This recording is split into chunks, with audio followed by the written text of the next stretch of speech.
ঢাকায় শিশু রামিসা সহ সারা দেশে ধর্ষণ ও হত্যাকাণ্ডের বিচার দাবিতে বিক্ষোভ সমাবেশ ও মশাল মিছিল করেছে ঢাকা উত্তর মহানগরের জাতীয় নাগরিক পার্টি।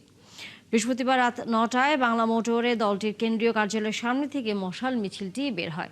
সমাবেশে নেতাকর্মীরা মুনিয়া, তনু, আসিয়া ও রামিসা সহ সব ধর্ষণ এবং হত্যাকাণ্ডের সাথে জড়িতদের দৃষ্টান্তমূলক শাস্তির দাবি জানান। এ সময় তারা নারীর নিরাপত্তা নিশ্চিত করতে সরকারের ব্যর্থতার অভিযোগ তুলে সমালোচনাও করেন। নেতারা বলেন, বিচারহীনতার সংস্কৃতি বন্ধ না হলে এ ধরনের বর্বরতা থামবে না।